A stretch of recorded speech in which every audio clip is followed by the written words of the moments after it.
Welcome to Tea with Yah. We are Freedom Roads Ministries and Missions, and this is Eric, and I'm Charity, and this is Sandy, and we are doing Table Talk Bible Study, bringing the Word of Yahweh down to practical language and usefulness to us in everyday life for us to be able to renew our minds unto the Word, that we can understand and learn the deeper things of the scripture to bring it into the fullness of our life and to be able to walk it out. And that's one of the things we want to talk about today is as we learn new things and we renew our minds to the scripture, how do we actually walk it out in everyday life? Because there's a lot of things we talk about and we're like, yeah, that sounds great in church. But how do I do that? So Yeah. How do I do that? Right? You know, and you listen to all the different pastors and all these different people that say, here's the 10 things to do and the 5 steps here and the 15 ways to power, and by the time you're done with every checklist, you're more confused than when you started. Like, for real, what am I supposed to do? And you start walking down one checklist and you don't see anything in your life, and you're like, okay, well, is that guy true? Is it a lie? yeah. You know, like, right? It's a checklist, and it's like, well, I'll go try this other guy because that kind of sounds better right now. Right, and then you kind of feel like you're that one that's being blown by the wind, to and fro, double-minded, back and I forth. have no idea what I'm supposed to do, and half the time do I even understand what this thing is saying. Very and good point. I feel like a lot of us have been there at one point or another in our life, and we miss the simplicity of it. Mm-hmm. One of my favorite preachers was Ravi Zacharias when I was growing up, because of this one line. He was this amazingly intelligent man that would go around and debate theology with anybody who would debate him. But one thing he said that just hit home to me so well is he said, if you can't bring it down to kitchen table talk, what good did it do you? Oh. Yeah, that's true. And it's, that's because it's not simple then. Exactly. And that was, I don't remember all the things that he taught on. I don't even remember if I agree with all the things he taught on. But at least you understood it, right? Well, I understood that line, right? And that line was so powerful to me because I was raising children when I had listened to him. And if you can't explain to your children why you're reading this book, why you're driving your life according to this book, how are they ever going to find a relationship with Yahshua? If you don't even know why you're doing it, how can you tell anybody else why they should do it? Absolutely. And if you can't take it and walk it out every day, do you believe it? I mean, for real, do you believe it? And my children asked me one time I asked them after this church service that we had gone to, the message was all about whose are you? Possessive, WHO''S. Whose are you? And the whole message was talking about, who do you belong to? Do you belong to Yahweh? Do you belong to the world? Do you belong to your job? Do you belong to your husband, your children? What do you belong to? Who do you belong to? Right? Oh, that's powerful. It was a very powerful message and a very simple message. And so on the way home, I asked my children, I said, so you guys know me the best. Whose am I? And in unison, both my children go, Jesus. Right and answer. Super sarcastic, right? And I started laughing hysterically, right? Because they're teenagers. Jealous. And they were completely jealous that my Jesus was more important than them. But that they wouldn't have the goodness of God in their life without That's him. funny. They had no idea at the time, or at least I don't think they knew at the time, that they had just given me the best compliment they could give me. That's a good one. That is definitely a good one. It was so great because it helped me to see that my Yeshua was coming through me. That the people that knew me the best, the people that saw my good days and my bad days, and everything in between saw who I really belonged to That's cool. and who ran my life, right? And so that's what we want to talk about, is walking it out. Is, well, what do I do now that I've made that decision that Yahshua is my ride or die? He's my all in all, and I'm going to do everything I can to live my life for him. Well, now what do I do? How do I do that? And so the scripture I want to start with tonight is from Acts, because this same question was asked of Peter and the first disciples. Because right after the day of Pentecost, or on the day of Pentecost, and then right after Pentecost, they're having converts coming to the new way, like by the droves. On the first day on Pentecost, 4,000 people get saved. Oh, that's right. Within a week, another 5,000 people get saved. And in that time, they counted the men, not the women and children. So it's probably 4,000 men plus women and children. Wow. And then 5,000 men plus women and children. Can you imagine how many people that is? That's a lot. Suddenly you go from 120 people in an upper room to 9,000 people plus women and children Whoa. believing in this new Messiah. You got a whole new church. Yes. Big church. That is what I would call a mega church. That's a good church, yeah. Yep. And you have 12 people in charge of this church. Wow. 12 Wow. people that now suddenly have to decide, what do I do With 9,000 with people. 9,000 plus people? That's a lot. That's a lot. I wouldn't want to be in that position. No. I would definitely not want to be in that position, right? And so the scripture talks about the different things that they're doing and all these the processes and the persecution that starts coming. And I don't want to get into all that. There's a particular scripture that I want to look at, because remember, they were Jews that have now become Christians, what we call today Christians, right? Because they believe in the Messiah. They've now moved from Judaism into believers of the Messiah. And it's an extension of their faith, right? It's an extension of Judaism. Mm-hmm. But you still have those who are holding on to Judaism that are not believing that the Messiah actually came. So you have another religion that is created out of this. But they're all still Jews to start with. Until Paul comes on the scene, they're all still Jews. Because Yahshua came to the Jews first. And it's not till Paul comes on the scene that we see that the message is also taken to the Gentiles. So those first 9,000 converts are all Jews. Well, that's super powerful, right? Mm-hmm. Because we have an entire book of all the laws and all the rules and all the commandments of all these things that they have to follow. And this was not an easy task, right? Mm-hmm. The sacrifices and the laws and the commandments of the Old Covenant, it takes up every waking moment of their life. Yeah. And that's not even talking about the things that the Pharisees and Sadducees added onto their checklist. Yeah. But trust me, you do not want a checklist. It's funny. You do not want to go back under the law. Don't go back under the law, because it's not easier. But so they're getting all these questions of, how do I live? What do I do? Mm-hmm. What rules am I supposed to follow? How do I walk this out, right? So Peter and John and those that are spending their time focusing on scripture and reading and learning how to disciple all these people, these thousands of people, they get asked this question about, well, what do we tell them, right? And so they have to try to simplify this. And I would encourage you to go back and read all of the book of Acts. But let's go to Acts 15. And we'll start in verse 29. And I'm going to read out of the Weiss translation intentionally because, and I'm just going to read this particular scripture in 29 because I want to make some simple points.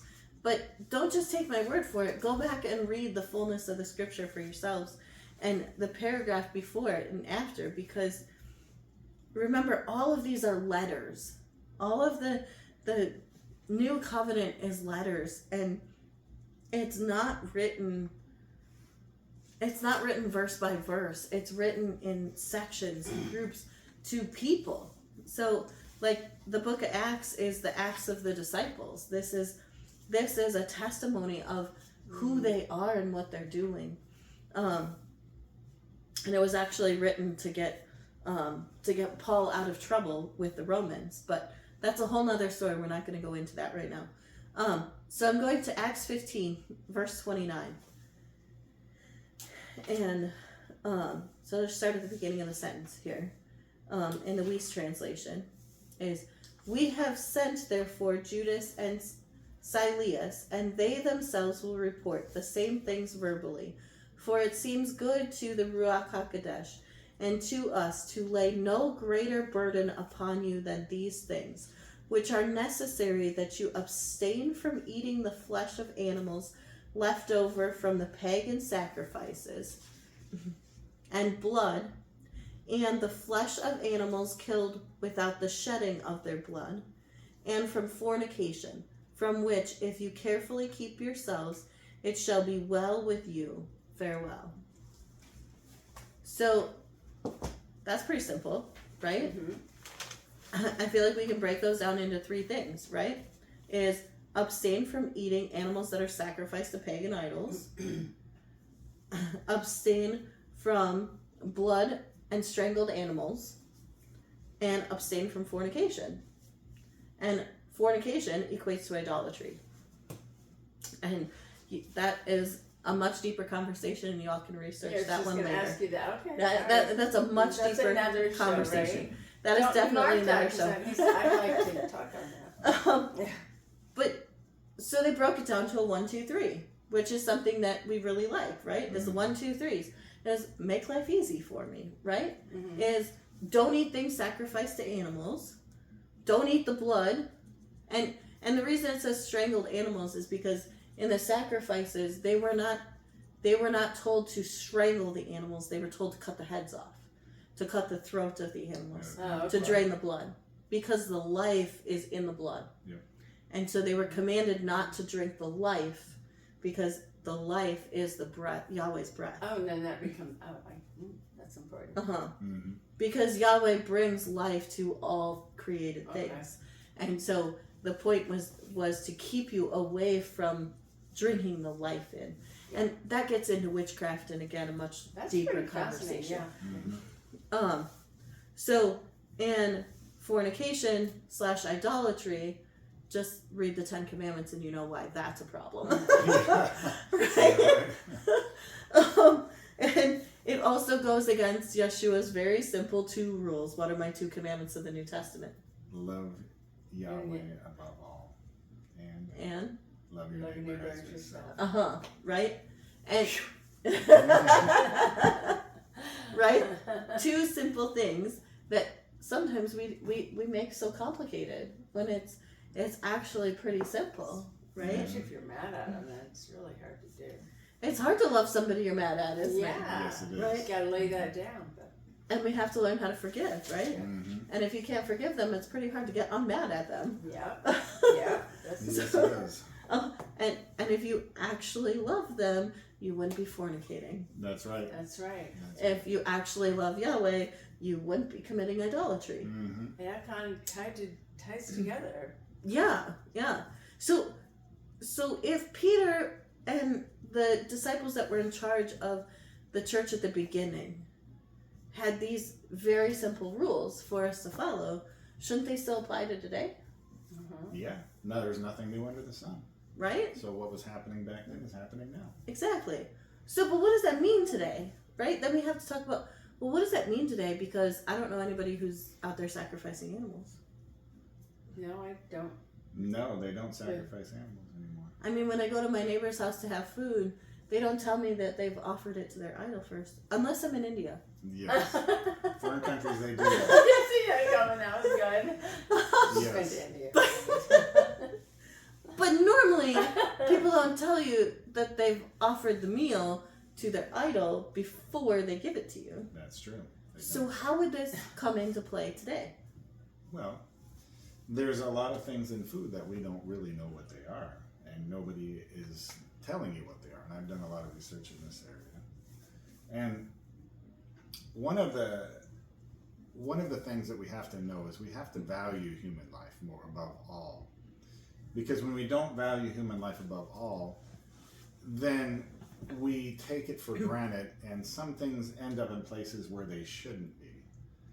So when we don't value human life above all, they end up in things that we consume on a daily basis.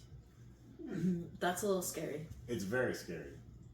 I mean, especially when one of the two greatest commandments that we were given was to love your neighbor as yourself.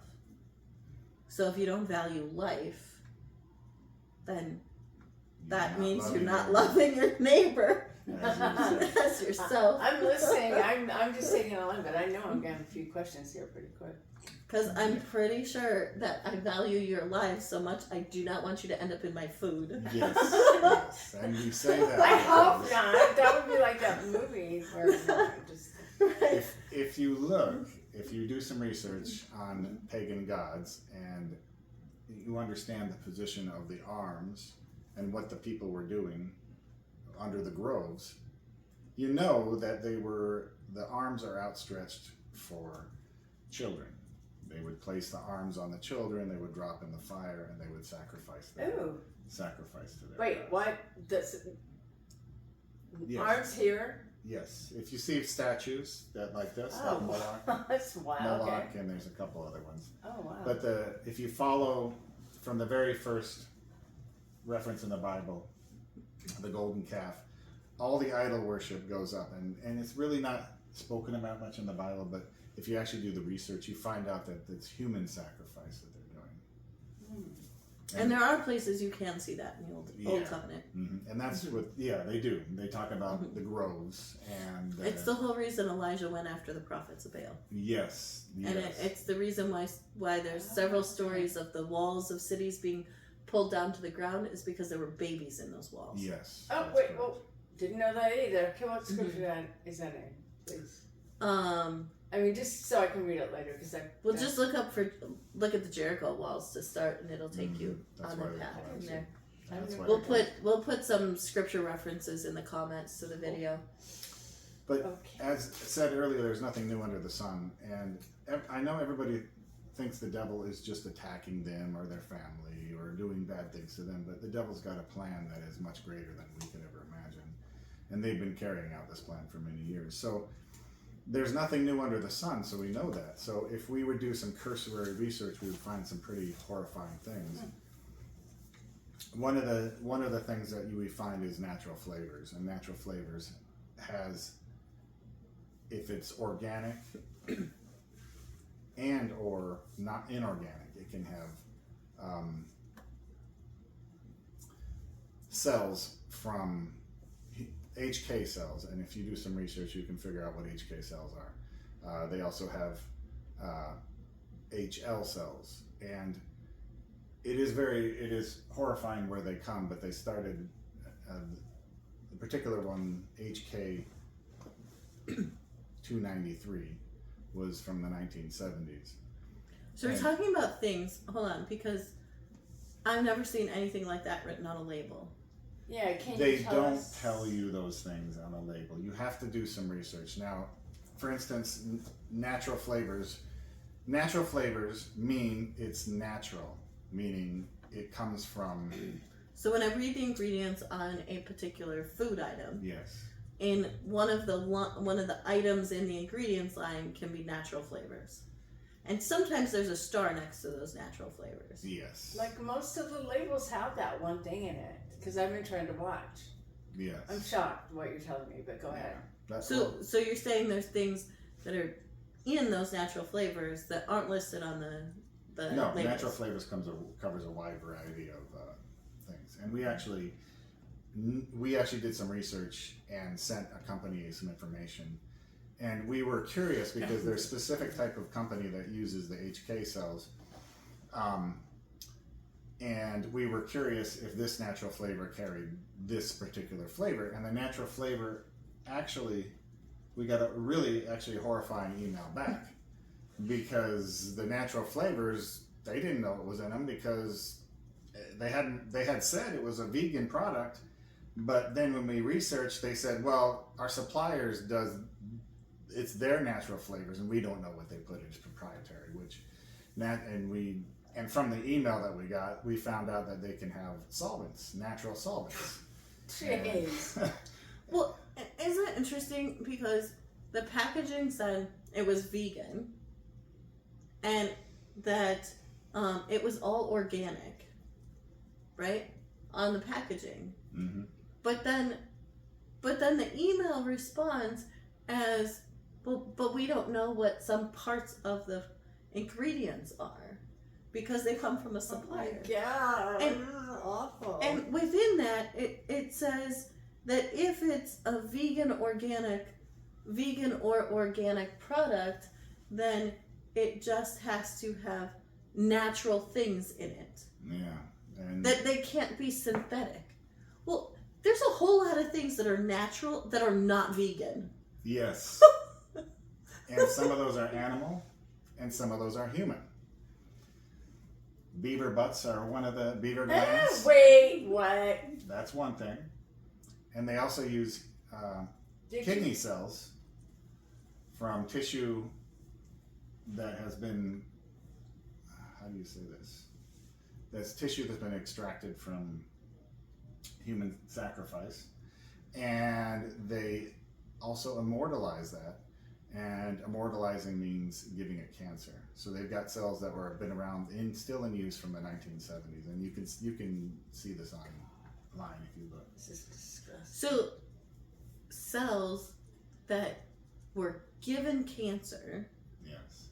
and this is fascinating to me because not only did you just say that there's things in our food that are being sacrificed to idols, Yes. you're also saying that in those same foods can be things that were purposely given cancer, Yes. That's correct. and then you're consuming them, Mm-hmm. and you are what you eat. Yes. There you go. I Which- mean, I'm not liking this. Which conversation. means No. that you're They can be harming you for sure. and not just really awful things, No. right? Yeah. Like I was trying to think of the right word, but like without using the name of a company. Yeah.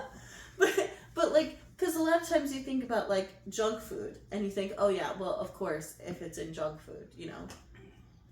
But there's but natural flavors is in healthy- many things that are considered healthy. There they are. The point here is we're not gonna is that when you're with Yeshua, you have a ride or die, meaning you're gonna do one thing, and there's lots of other things that carry these cell lines too. Mm-hmm. Mm-hmm. So we need to abstain from the things in those that uses those products. I understand your mindset now. Yeah, and go ahead. Well, I was just gonna say that reminds me of the scripture from Hosea, Say it too. Hosea 4:6, that says, "My people perish for a lack of knowledge." Oh, yeah. They do.